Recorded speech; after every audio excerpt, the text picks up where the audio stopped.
El día de hoy, hablaremos de Desmond II, un soldado del ejército de los Estados Unidos, que durante la Segunda Guerra Mundial, salvó a unos 100 compañeros de la muerte, sin disparar una sola bala. Durante la Segunda Guerra Mundial, más de 70.000 personas fueron definidas como objetores de conciencia.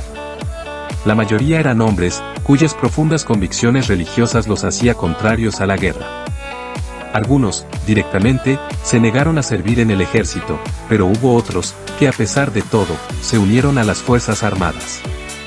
Normalmente, las funciones de estos hombres no estaban relacionadas con la primera línea de combate, ya que muchos fueron médicos o capellanes.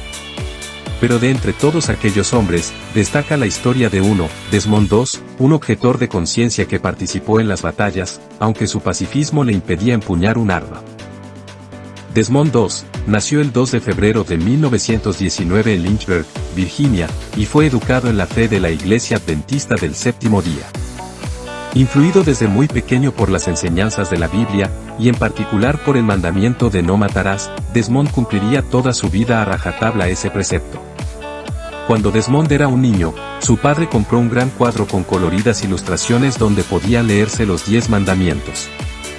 Junto al quinto mandamiento, no matarás, aparecía Caín, sosteniendo un garrote junto al cuerpo inerte de su hermano Abel. Aquella ilustración marcaría profundamente al pequeño Desmond, ya que no entendía cómo un hermano podía hacer tal cosa.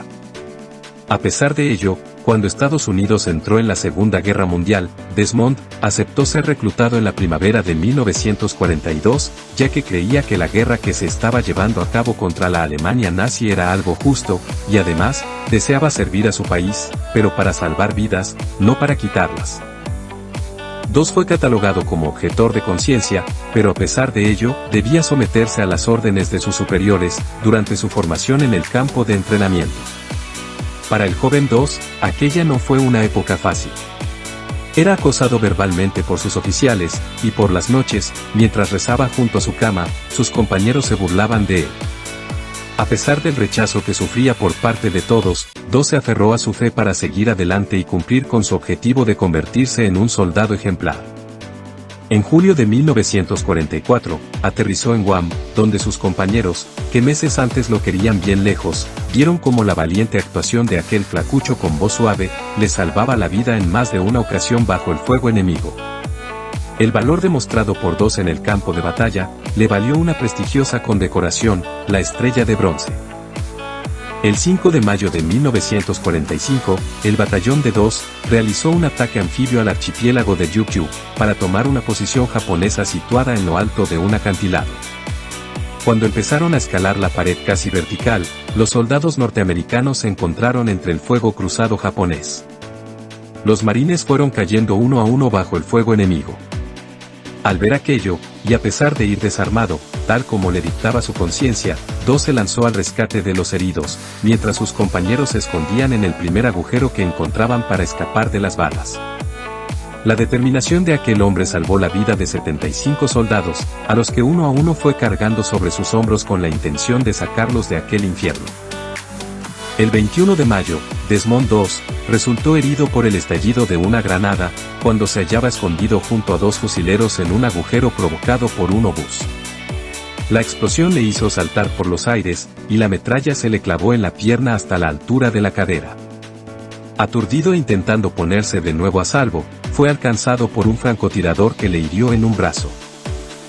Cuando terminó la guerra en el Pacífico, Desmond volvió a casa enfermo de tuberculosis, enfermedad que acabaría costándole la pérdida de un pulmón, lo que le causaría graves dificultades respiratorias el resto de su vida. En una solemne ceremonia que tuvo lugar el 12 de octubre de 1945, el entonces presidente de Estados Unidos, Harry S. Truman, hizo entrega de la Medalla de Honor de las Fuerzas Armadas a Desmond II. Años después, uno de los compañeros de llamado Fred Hedrick, que había combatido en Okinawa, declararía en una entrevista, que la mayoría de los soldados que habían sido condecorados con la Medalla de Honor, la habían recibido por matar a alguien, mientras que mi amigo recibió la suya por haber salvado vidas. Tras la guerra, Desmond seguiría toda su vida muy ligado a la Iglesia Adventista, ejerciendo actividades benéficas, y explicando su historia a todos aquellos interesados en escucharla. Siempre dijo que había salvado a 50 compañeros, aunque el ejército de los Estados Unidos aseguró que habían sido más de 100. Desmond II logró vivir hasta los 87 años, muriendo a causa de dificultades respiratorias, el 23 de marzo del año 2006. Este héroe de guerra, que no disparó en su vida ni una sola bala, descansa para siempre en el Cementerio Nacional de Chattanooga, en Tennessee. Su historia sería llevada al cine en 2016, con la película llamada Hasta el último hombre. Espero que este video te haya sido útil. Dale me gusta y compártelo con tus amigos, para que también sepan más sobre la heroica vida de Desmond II.